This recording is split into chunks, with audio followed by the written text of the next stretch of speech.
Sam, Yeah, Don? what's the word? Lawyer. My dad was an alcoholic who wanted to be a lawyer, but he could never pass the bar. Where'd you hear that, clunker? I heard it through the grapevine. Welcome. It's the AA Grapevine half-hour variety hour featuring the collected voices of Alcoholics Anonymous. I'm Don, an alcoholic in Greensboro, North Carolina. Hey, Don. Hey, everybody. I'm Sam, an alcoholic in Palm Springs, California. Ooh, Sam, how are ya? Ooh, I'm entertained, Don. You just make me laugh all the time. Well, I am excited. Whew, not only that, I'm ecstatic. Danger, danger. Why's that? Well, in the big book after step 7, doesn't it say like we'll be in much less danger of excitement? Yeah, but this is the good kind of excitement. It's a new month. And you know what that means? The new grapevines are here. And not only that, the new Grapevine app is here. Yes. This thing's awesome. The new Grapevine app. Yes, but we'll get on to more of that later. Okay. This month is our annual Young and Sober issue featuring fun and hopeful stories by members who came into AA at an early age. In the story, The Good Life, a once drunken college dropout now bikes around the world and sponsors guys across the Rocky Mountains. Bikes around the world. That's so cool. In Young and Sober in Akron, a member gets sober in the town where it all started and finds his fellowship at college. And a fun-loving group of young and sober Italians share the joy of starting a conference in All In There for Italy Pa. Italy, what does that mean? It's a smash up of Italy and YPA. It's the Italy Young People in AA conference. And the young people in AA, in this area, it's ICIPA. That's our international conference, ICIPA. North Carolina, you've got NICIPA. NICIPA, that's it. And here in Palm Springs in the Coachella Valley, we're all lumped together in the DICIPA, the Desert Cities Conference of Young People in AA. I'm not commenting. Now, Sam, did you see that picture in the If Walls Could Talk section of the magazine of the 12 Steps to Freedom meeting room? Oh, man. That one? Yeah, let's go in person and check out that meeting. Yeah, absolutely. It's a covered open air meeting space surrounded by palm trees, overlooking the ocean on the beach in Costa Rica. Yeah, I'll see you there next week, Don. You know, maybe we could get the Grapevine to send us there and do some personal interviews. I think we need to do like 2 or 3 weeks worth, right? Yeah, in Costa Rica, yeah. Well, you can read all that and more in the magazine. And this month, you can download the new Grapevine app and read it there. And to tell us all about that app, I'm excited to introduce our benevolent overseer, the publisher of the Grapevine magazine, Chris C. Hi, Chris. Hey, Don and Sam, how you doing today? I'm excited. Not only that, I'm ecstatic. Me too. Just since you were talking about the different ICIPA, and in Alabama, it's Alkipa, which I think is my favorite. I love that. Isn't that great? Well, Chris, tell us a little bit about this app. So the app was released on Friday, September 1st. We had a little bit of a celebration over the weekend at ICIPA and also at the National Hispanic Convention, which is happening this weekend. It's basically built to be everything Grapevine in one place. So if you have the app on your phone, you'll be able to access the magazine, the archives, the podcast, the sobriety calculator. And we have a new feature on there, which we're calling the spiritual maintenance checklist. Oh, yeah. You'll be able to go in and create your own checklist of the things that you feel you need to do each day in order to maintain your spiritual condition. And it'll tell you that you've done 1 of 5 or 4 of 5 or 5 of 5 or whatever. It'll be a nice little tool to help us keep on track. Kind of an accountability tool. Yeah, and the Grapevine Daily quotes on there. I'm sitting at 0 of 5 completed on my daily spiritual maintenance checklist right now. I'm sad to say. Well, it's early there, right? Yeah. So. Yeah, that's it. Well, Chris, why does the Grapevine need an app? Okay, so 2 years ago, I was on my way into a strategic planning meeting with the board of directors of the Grapevine, and I was taking the subway in, and I looked around. There were about 30 people on the train, and 25 of them were looking at their phone, but nobody had a magazine, nobody had a newspaper, nobody had a book. People were either sleeping or looking at their phone. I thought to myself, this is where we need to be, because people don't pick up magazines like they used to. And we've seen that statistically too, that it's true that people are much more likely to read the New York Times on their phone now than they are to pick up the paper or whatever. And we're never going to be the New York Times, but they're a good example to follow. They now have about 750,000 subscribers for their newspaper and over 9 million for their app. That's a huge difference. So not that our job at Grapevine is to serve the fellowship. And if people have their phone with them, which they do, if we go to conventions, if we go to meetings, I mean, I see people reading the step book, they'll pull out their phone and they'll go to the GSO website, can read the chapter right on their phone. Mm-hmm. The phone it's always been a tool in AA. Obviously, it started with a phone call. Yeah, that's Indeed. right. Especially those extremely heavy ones, I heard. The 400-pound phones. Yeah. Yeah. We feel like we can best serve the members of AA by having the content and the features and the podcast and all the different things together in one place, so that you'll have the Grapevine with you. You have a few minutes before you have to go into an appointment or something. You could read a quick article. You could put the phone into your car system and you can listen to the articles. All of our articles in the Grapevine are recorded, so there's audio for each article. And we've designed it so it's in a playlist format. So you start with the first article and it'll go to the second, third, fourth, like an album. That's a fantastic feature to introduce. Yeah. And then the podcast, of course, you can listen to that right on the phone too. So yeah, and we recommend you do that every Monday at least, right? Yeah. It's amazing the following you folks have had, because we see a spike every Monday. I mean, I think we average about 4,000 listens a week or something like that. Over half of them are on Mondays. And I get up in the morning, we put it on our website at 9 a.m. I get up in the morning at 7 and, 1,000 people have already listened to it on the various other platforms. Well, so the Grapevine was started as a way to communicate with the fellowship, right? Correct. So this is meeting people where they're at with the technology that pretty much all of us have in our pocket now. That's right. We're no different than any other publisher. Our magazine sales have gone down over the years. What upsets me more is that because of new habits that they have, they don't see the magazine. They don't, unless you have a good Grapevine representative in your group, you're not going to hear about it. You're not going to see it. Will the magazine still be published? Oh, yeah, the magazine will still be published. It's an important tool. I mean, we have over 50,000 subscribers. So we have plenty of people who love the magazine, love to be able to sit down and open the magazine and read it. Also, it's used for corrections. Within correctional facilities, bringing it into incarcerated people who are new members of AA who can use it inside, and institutions and other places and groups. You can put magazines on the table, but you're not going to put your phone down on the table for somebody to borrow. That's for sure. Right. And you can share articles too, right? You'll be able to share articles with friends. So if you see an article, Sam, that you think Don should read, to help him out, with whatever's going on. The whole magazine. And they're ganging up on me. No, but you could send it via text. It's also an invitation to check out the app. You'll also be able to share stories. So if you have some experience, strength, and hope on being a sponsor, and there's an article about sponsorship, you can share that. So now, Chris, the app is free to get, right? There is free content in the app. It's free to get, and you'll be able to utilize some of the features. Like the podcast is free, so you'll be able to listen to the podcast via the app. You'll still be able to go into the sobriety calculator, other free features. You'll be able to access all the information about how to write articles for the Grapevine, how to be a Grapevine representative. All that kind of thing will be available.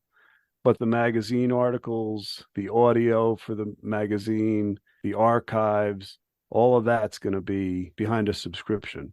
So you'll have to subscribe to the app, which will be $2.99 a month or $29 a year. You know, Grapevine is a self-supporting entity, so we don't accept contributions. We depend on the sale of subscriptions and books to keep the Grapevine going and serve the fellowship. Yeah, a lot of people don't know that. None of the money from the Seventh Tradition basket goes to the Grapevine. That's exactly right. We got a recent donation of $15,000 and we had to send it back. Ouch. I was crying as they were taking the check out of my hand. Oh, We can't accept donations. no, we don't. We don't accept donations. Oh, man. Now, Chris, so this is $29 a year. What are the other subscriptions that are available? Okay, so now with the app, we're going to have 3 basic subscriptions. We're going to have a digital subscription. That's $29 a year or $2.99 a month. And for that, you get full access to the app and to the website. You'd be able to go from one to the other. Then there'll be, of course, the print subscription. That's also $29 a year. Then we'll have a complete, which will be about $54 a year. That would be, you'd get the print magazine in the mail, and you'd be able to access the app and online. Gotcha. So $2.99 a month. That sounds less than a cup of coffee. I knew that was coming. It's true. I mean, I am totally signing up for that. Good. Me too. I hope so. And, you know, hey, we went through a lot of process to make sure that we got this right, because while we were developing the idea, we were bringing it to workshops at assemblies and at regional forums and that sort of thing, and got a lot of feedback from people, what they'd like to see. We worked with a developing company to develop the app. And as we were doing that, we had a beta test in June and July of this year. And over 100 people had the phone app and were using it. We collected all kinds of comments and suggestions from them. Some of the stuff was really helpful, you know, like just instead of, say, morning prayer, say morning practice, because the practice may include prayer, but it may be other things as well. And then we got over 120 suggestions and comments. Some of them we took care of right away. Hey, that's a great idea. It's an easy fix. Let's do it. And then others were sort of not yet. But we will get to those. You know, I want people to know that this is launched now and it's out, but we still want suggestions. We want to make this Grapevine app very helpful to people in their sobriety, in their 12-step work. And anything that we can do, any idea you have while you're using it, jot it down and get it to us, you know, and you can send that to social@aagrapevine.org. Chris, it's kind of a shame my delegate's suggestion was for a game, and I see it's not in there. The Jaywalker game where Bill W. runs across traffic and tries to escape getting hit, kind of like the old Frogger game. Is that coming in the future? It's a possibility. Excellent answer. We'll do a market test on that, Don, and we'll see how it goes. Oh, there's going to be clamoring for it now. I know it. Yeah. Chris, what about the spiritual buzzer app? Is that going to be in there where it will buzz if I'm not spiritually fit? Ooh, I like that. It just follows me and rates my spiritual fitness. I'm sure as technology advances, we'll be able to integrate something like that. Right now, it's not there, but we will be able to tell you right off if you've done your morning practice, if you've read the literature, if you've called your sponsor, if you've gone to a meeting. As long as you're doing those things and you're checking them off, you'll be able to check your own spiritual condition. So it's still going to be based on me taking action, not letting something else do it for me. There you go. There's no easier, softer way, dude. Sorry. Oh, now, once again, how much does this app run us? So monthly, it's $2.99. Yearly, it's $29. The app is now available. Just look for the AA Grapevine app on the App Store on your phone. Chris, thanks for joining us. And like we do every month, today we have an author guest, someone who submitted a story to the Grapevine. Who's our guest today, Sam? Don, today's guest is the author of The Junkyard. We welcome Steve from Egg Harbor Township in New Jersey. His story is on page 48 of the September 2023 issue. Plus, at the end of the show, a special blast from the past with Bill W. talking about technology and AA, performed by voice actor Scott S., a longtime AA member. I can't believe we got Bill W. on the podcast. Well, an actor performing as Bill W.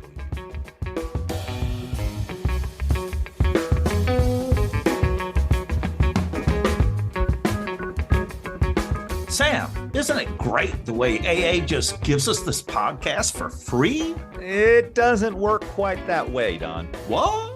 While we provide the podcast at no charge, we do have expenses. Grapevine is the only AA entity that does not accept contributions. Nothing from the basket or other money from your home groups. So to support the AA Grapevine podcast, please subscribe to Grapevine Magazine in print or digital. Or provide a subscription to someone in need through our Carry the Message program. Or purchase books or other items at aagrapevine.org/store.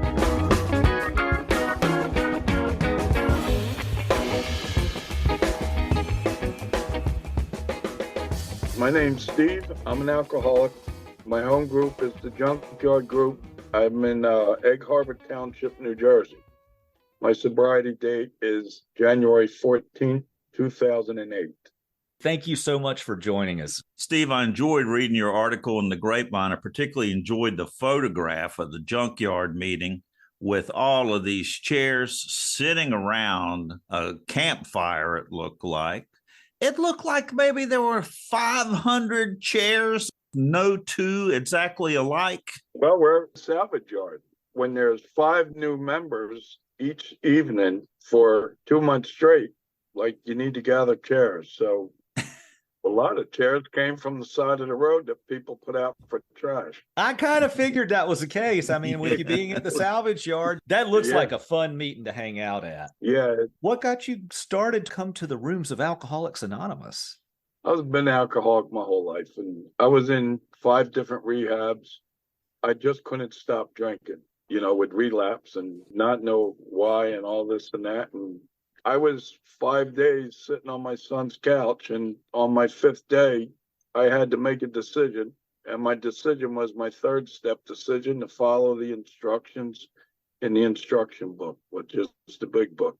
Sounds like if you'd gone to 5 treatment centers, you were well versed in the big book and the steps. Yes, it was 6 years of 5 rehabs and relapse, and then keep crawling back to AA. So the way I look at it is, it took me 6 years to get the first 2 steps, and then 5 days to make my 3rd step decision and get started with my 4th step.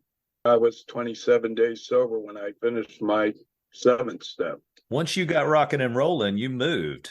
Yeah, to me, I was the lollygagger. I didn't have to take that long either. What was going on inside of you? Where were you not giving up? Well, it's like, I think that I always thought I was smart enough. When I was ready to get sober, I would get sober. I can do it when I'm ready. This last time, 2 days out of rehab, I was drinking again. And I realized maybe I'm not so talented after all. Maybe I can't just stop drinking whenever I'm ready. I think everything was fear that I was wrong about myself and I was not so great after all. Talk about a first step. I mean, admitting we were powerless over alcohol. Right. And I just got started. I finished my 4th step, did my 5th step, and the next day did 6 and 7. And a half hour after I did my 7th step, asked God to remove all this. I was in handcuffs. That was the best day of my life. When you were in handcuffs? No, I got out of the handcuffs that day because a friend of mine's a high up in the sheriff's department. He helped me out for the last time. Took 10 minutes to take me back where I was staying, but it took him an hour and a half because he drove in circles lecturing me, telling me I better find God. This is the last time. He dropped me off, and then I got my phone call. My bed was ready at the sober house. I woke up the next morning a new person. I just knew I was okay. And then I got started with my 8th step right away. Well, all the defects that I asked God to remove. I was on the beach, sat there quietly for an hour, as the instruction book says. Mm-hmm. I came in from the beach, went to my niece's apartment where I was staying. Nobody was home. And for 2 hours, I got on my knees and I asked God to remove all my shortcomings. And I listed all my bad check writing and my insurance frauds, and my license was always suspended. And then my son was calling me up. I was late for work. Where am I? So I'm driving to work. I get pulled over by the police. I forgot about the bad check. I wrote the motor vehicle. I had a warrant for my arrest. I did not have any insurance. It was all fraudulent. I got arrested. I was in handcuffs in the back of the cop car. My friend who's high up in the sheriff's department heard my name, left his office in uniform, and I ended up getting a ticket for no seatbelt, and he helped me with my warrant. Well, it sounds like this prayer didn't work. You ask God to remove everything, and the next thing you know, the cops show up. That's right. And it's been removed. I've never driven a vehicle without a driver's license. I've never written a bad check since, and I've never driven a vehicle without the proper insurance. There you go. That's that making amends, is also not repeating the things that we used to do. Well, then we asked God for help, and that's how I got it. It's fantastic. I love it. And it was the best day of my life. Then I was visiting my daughter in Colorado. I was 3.5 months sober when my sponsor told me I'm already living steps 10, 11, and 12. In a meeting, they were passing the basket around, a second basket. I asked this older woman sitting next to me, what's that second basket for? And she told me that's for literature for people that are in the jail. And she turned at me and told me with a stern voice, if you want to stay sober, when you get back to New Jersey, you get cleared to go into the jails. So I was 6 months sober when I went into my first jail meeting, right? And I've been going every week for 15 years. Wow. It's the biggest part of my sobriety today. That is some serious 12-step commitment. Yeah, we just couldn't go in during COVID, of course. It was shut down, but... Are you back in now? Yeah, we're back in now. I went back in, and it's the same guys in my AA meeting. I bet they missed you. Yeah, it was great. I missed them. Yeah. It's the best meeting I attend is my prison meetings. These guys are my friends. They're like my friends in sobriety. I've been going there for 8 years. And it's cool because there's no time to do step work. But my friend Don, he was doing his 5th step with me. And he had like 30 seconds after every meeting, every Monday. So he would tell me about something on his 4th step every Monday night for 30 seconds. And it took him like 3 months to do his 5th step with me. God, that's determination. Yeah. Don's been in prison 16 years now. He gets out soon. And he's my good friend. He's a Morgan Freeman type. You know, he looks like Morgan Freeman and he talks like Morgan Freeman. And he didn't want to be in the meetings, but his voice was so well, and he was such a good reader. I made him read how it works every meeting. And then he started to enjoy it, and he became a good member of AA. Oh, man, that is fantastic. I'm a little curious about the Junkyard group. What type of meeting is that? Is it a speaker meeting or a... Yeah, we have different, we have our group. So the group decides what's what. I try to not be involved with that too much because I am the landlord also. I try to let the group make decisions on what to do. And there's speaker meeting on Wednesday, and we have a big book meeting on Sundays, and the rest are discussion meetings. And nice. Different groups have started since then. And there's the NA that comes there also now. Cool. That's an incredible way to be sure that you continue to remain involved with AA, is to start a meeting on your property. we did our meetings. We just did, it's God's world. It's not our world. Gotcha. We just let it flow. Steve, so you wrote a story that you submitted to the Grapevine about the Junkyard group. Yes. What prompted you to write the Grapevine? My son-in-law's mother is an AA member, and when I told her about it, she insisted that I do it. She tore a page out of the Grapevine and said, here. You have to do this. And then she bugged me until I did it. The pictures I chose first had all the people in it. Nope. Can't do that. So I ran it by all of our group members and say, what do you think of this? And they all said, it sounds great. Just send it in. Fantastic. That's great. So what's it like now? What's your situation now? Now my situation is I'm a house mover by trade. My son got out of prison 10 years ago. He got sober in AA a year before he went to prison. He got out, and my son has 80 employees, and he does like $15 million worth of construction work a year now. And it was all built by him. It was all built from dedication and work. From me, my first few years, and then I turned that over to him, and he's running with that. And then I have my yard here. And a lot of meetings. You got some good meetings. There's a lot to go here at the yard. There's a lot of meetings, and we got a lot of my homeless friends that are off the street. We're now sober, and they live in different spots in my junkyard. I'm blessed. I'm absolutely blessed. I hear that. And I hear that you help a lot of people. It's like I'm just as nutty as everybody else. So it's like I just let things happen. It's not my world. No, My higher powers world. I'm just living in it. Yeah, that's it. That's it. Steve, this has been great to meet you. Thanks for joining us and talking Thank you with so us. much. Really appreciate it. All right.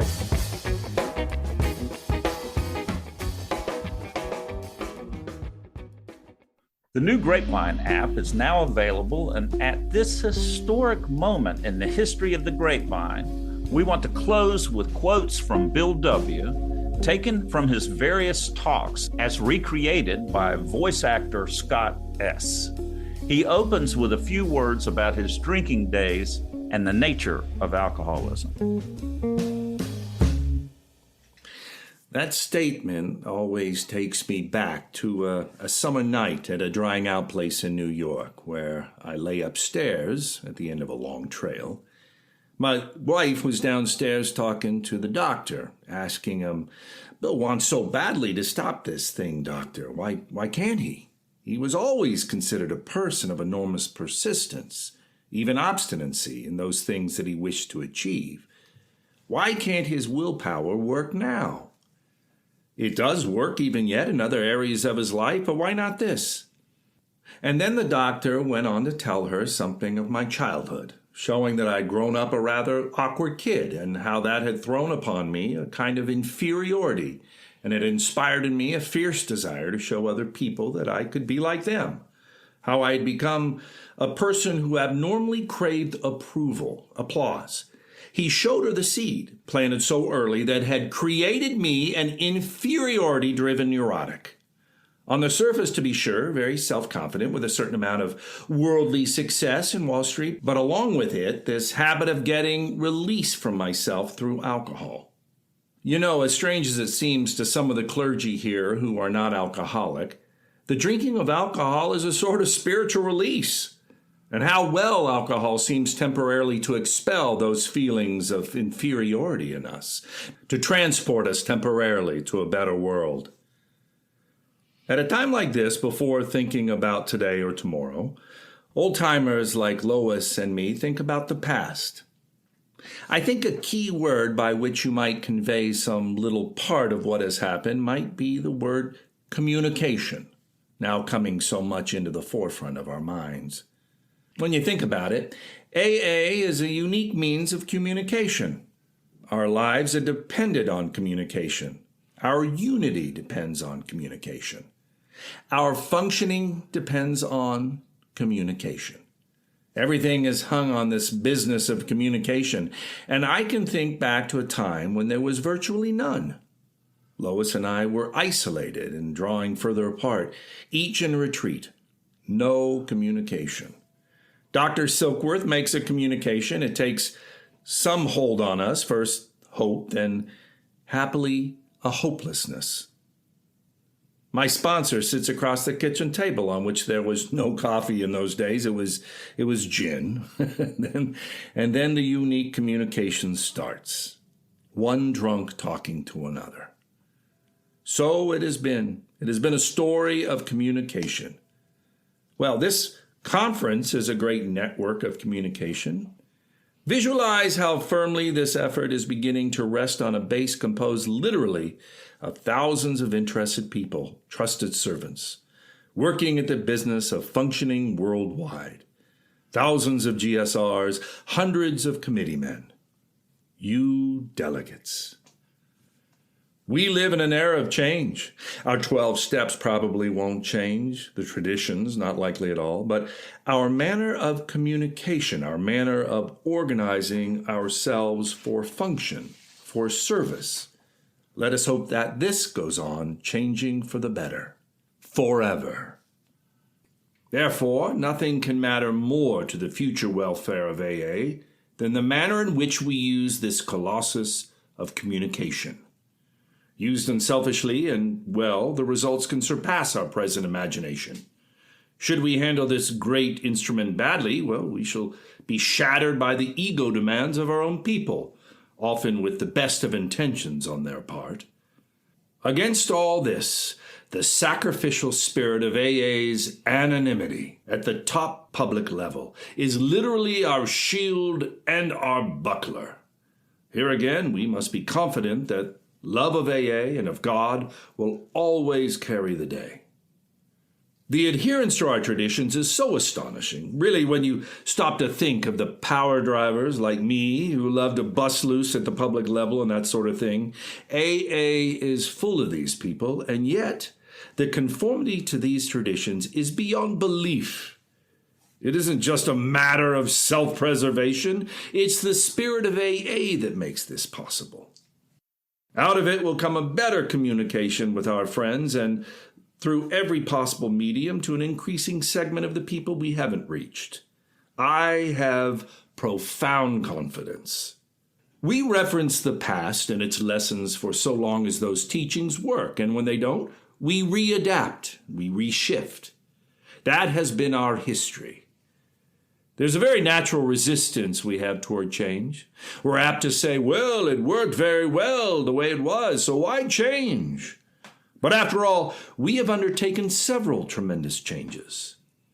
Our manner of communications, our manner of organizing ourselves for function or service, let us hope that this goes on changing for the better, forever. What in the hell are we afraid of? All of Bill's dialogue came from historical documents, especially the book, Our Great Responsibility, a selection of Bill W.'s General Service Conference talks, 1951 to 1970. Special thanks to past delegate Monica F. and my current delegate Julie R. for help researching Bill W.'s words.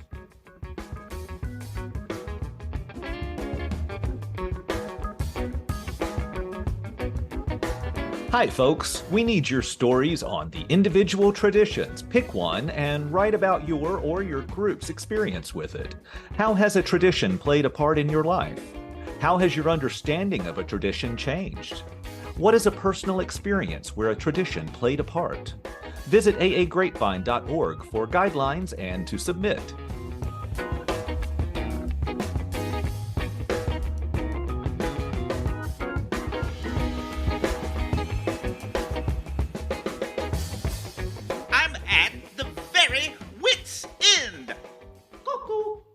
An historic short snort from March 1959.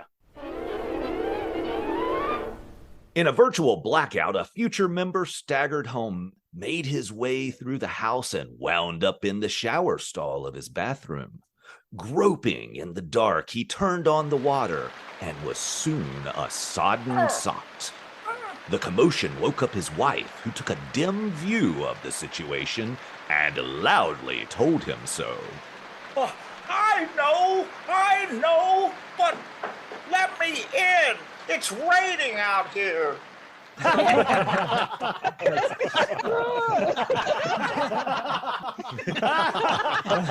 It's really not that funny. Thanks for joining us. The AA Grapevine Half Hour Variety Hour is posted every Monday and is produced by AA Grapevine, Inc. We don't speak for AA as a whole. We share the experience, strength, and hope of members to help others recover from alcoholism. Podcast info, including how to call in, is at aagrapevine.org/podcast. Find AA Grapevine on Instagram and the AA Grapevine channel on YouTube. All things Grapevine are available at aagrapevine.org. If you want to know more about AA, Google Alcoholics Anonymous and your city or visit aa.org.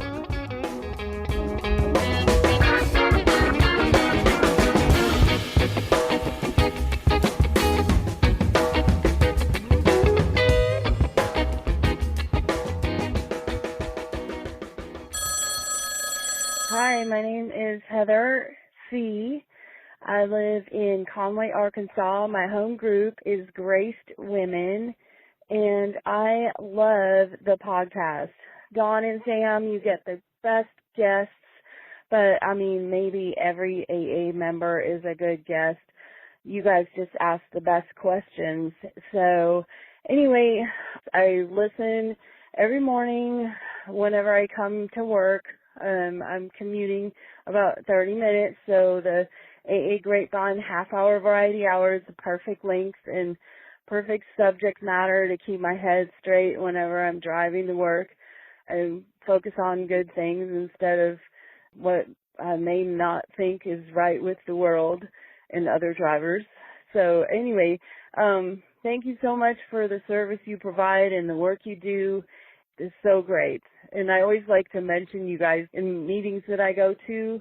I will say, oh, I heard this week on the AA Grapevine half-hour variety hour. So you guys are hashtag heard in a meeting too. Anyway, thanks for doing all the good work you do, and we'll talk to you another time. It's good to hear from you, Heather. Thanks for calling. You know, I think every member of AA is a good guest because we all have amazing stories, and every single one of us comes from such a terrible origins. We're all miracles. I'm so glad that the podcast helps to make you a safer driver. We're all very glad that you listen to the podcast, Heather. Thanks for listening. Hi, I'm Sally. I'm an alcoholic, and I'm from Wilmington, Delaware. I just want to say thanks to you guys for this podcast. I was just listening to this week's episode, and you said something about your 2-year anniversary coming up. I can't believe it. I was so grateful that this podcast started. I never seem to get to the number of meetings I need, but I'm always in the car as I've been driving around these last, well, I guess it's been over 8 years since I've been listening. I'm able to listen to the podcast, get a little bit of program, get a little bit of serenity. I think my home group's tired of me quoting things that are said on the podcast, but it's definitely gotten me reading the Grapevine again. I'm super excited about the app coming in September and another year of this podcast. Thanks for all your service. Sally, thank you so much for calling in. I love that you have renewed interest in the Grapevine magazine and that you're like excited about the app. We're so excited about it too. Thank you so much for being a listener, for calling in. And man, I hope I get to meet you in a meeting sometime or at a convention. Take care.